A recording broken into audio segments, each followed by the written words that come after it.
Hi everyone, welcome to my virtual teaching classroom. I am Teacher Heidi, your subject teacher in MAPI 6. Before we start, let us answer the following questions. Have you seen people creating sound to their mouth? Yes or no?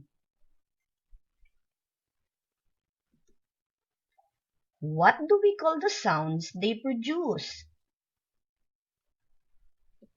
Yes, you are correct. That is whistling. Do you like listening to the sound they create? Yes, of course. Now, echo clap the rhythms that I will do. 1, 2, 3, 4. 1, 2, 3. 1, 2. Again.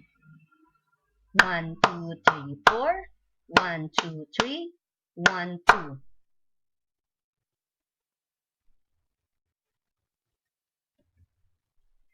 Do you know some symbols that are used in music? Can you name one?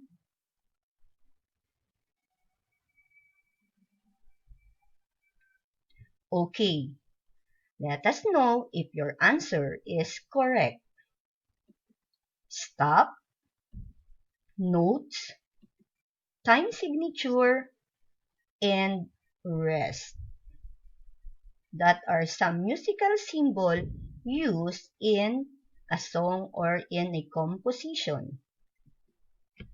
Now, symbols in music are used that no matter what language you speak, you're able to understand what the composer is saying. Anyone in the group can explain?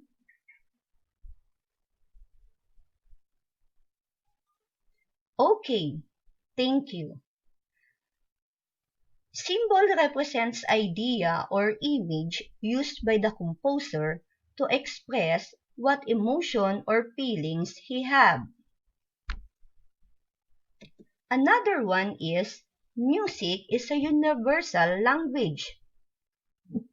Anyone can explain?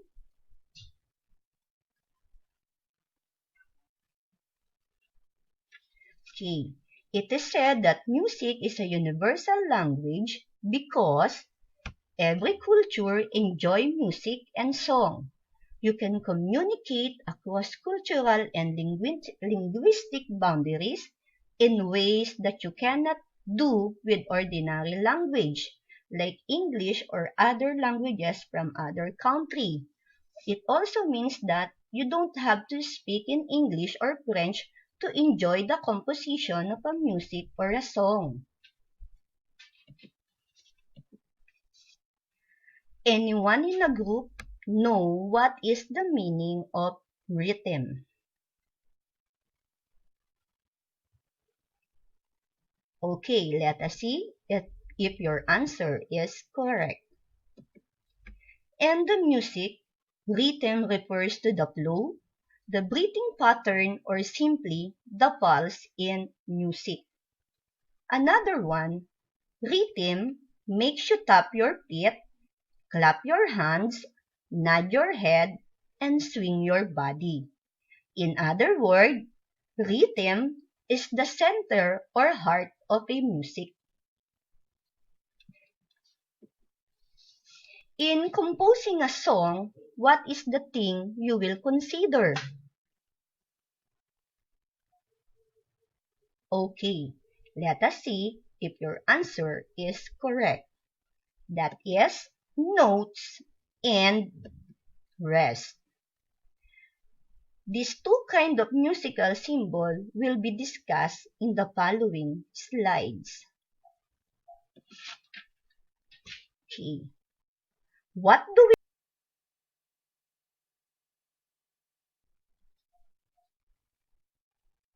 This is called a note. Do you know that a note has three basic parts? The plug, the stem, and the note head. Again, this is a musical symbol of a note. Note tell us to make a sound.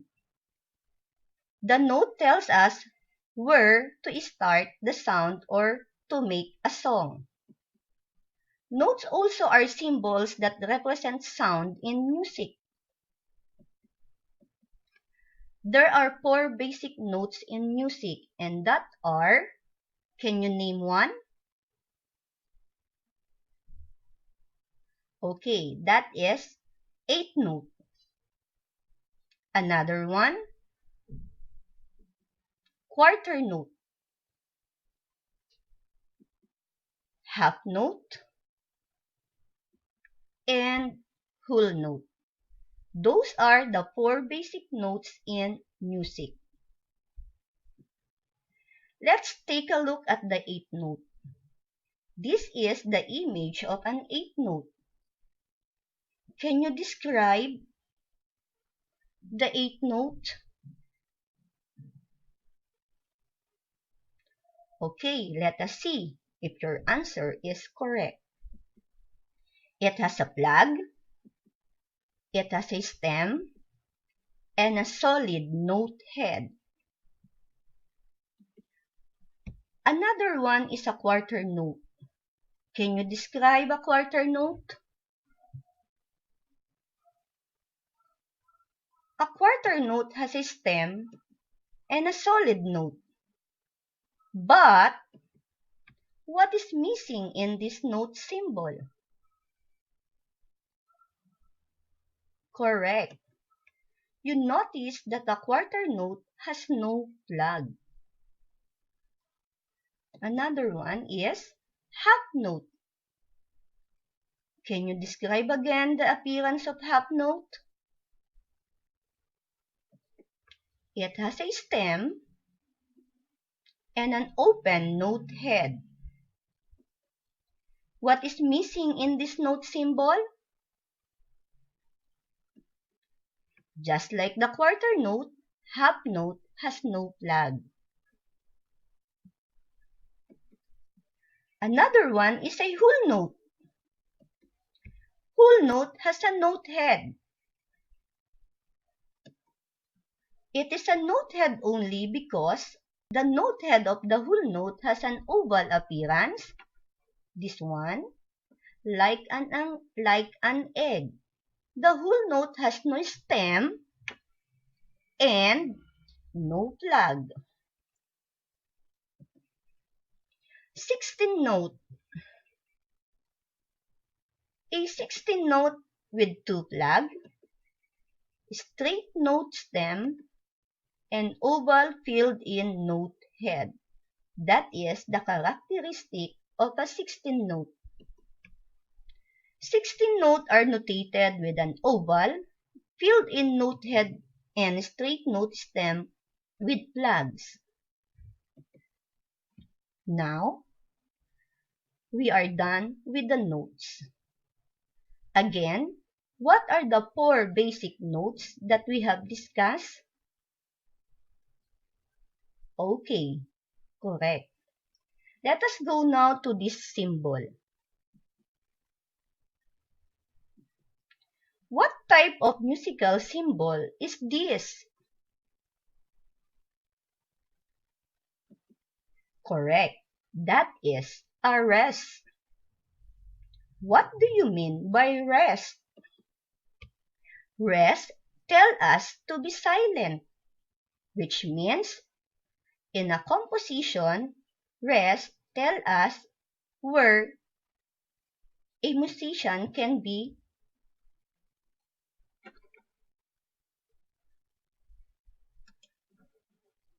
stopped. Okay. Now, there are different kinds of rest. One is whole rest. Whole rest has a characteristic or also called semi-brief rest.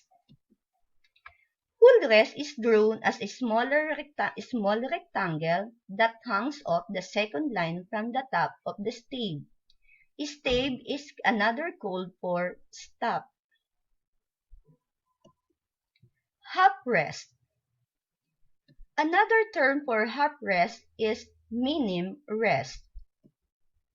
Minim rest or half rest is a small rectangle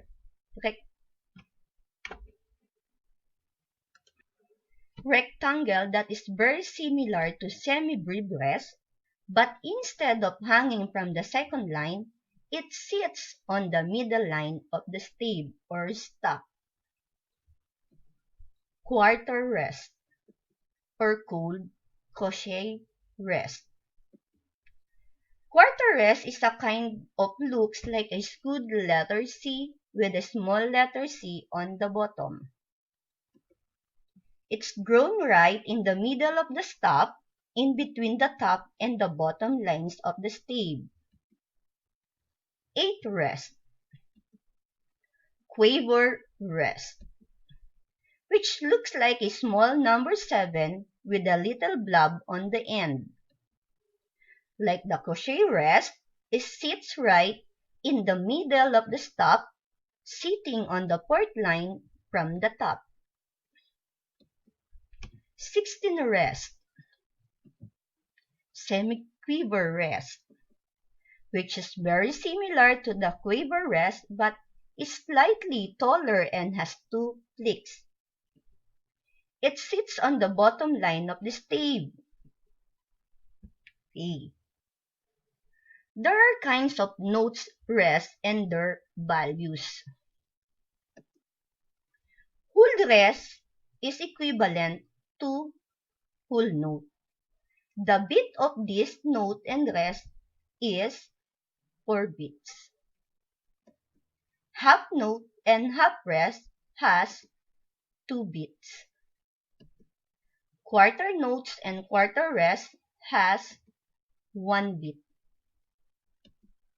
8 note and 8 rest has 1/2 a beat. 16 note and 16 rest has 1/4 a beat. Do your task. Number 1 task, give the equivalent rest values of the following. Draw your answer on your whiteboard. Whole note.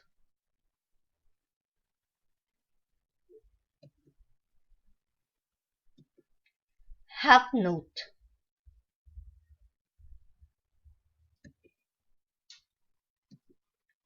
Quarter note.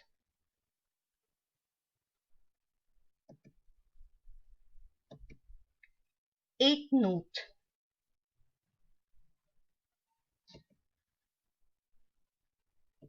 And 16 note. Okay. Now you know the equivalent rest values of the following notes. Let us go now to task number 2. Identify the notes or rest used in the rhythmic patterns.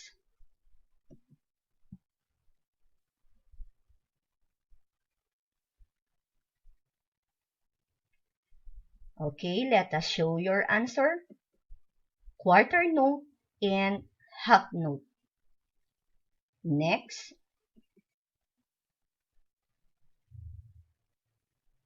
What is the answer? Quarter note and whole note.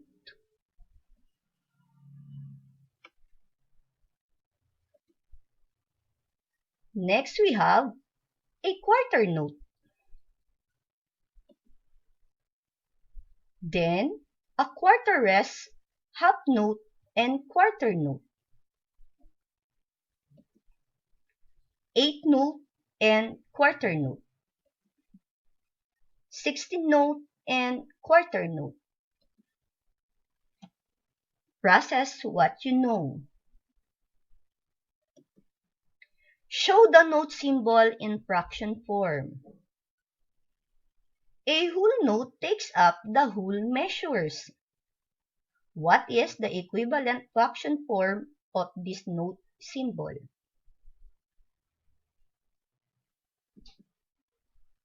Okay, that is 1 whole. Next, A half note takes up half the measure. What is the equivalent fraction? 1/2. A quarter note take up a quarter of a measure. What is the equivalent fraction? 1/4. An eighth note takes up an eighth of a measure. What is the equivalent fraction? 1/8. Okay. Next, get your pen and paper and let us answer the following questions.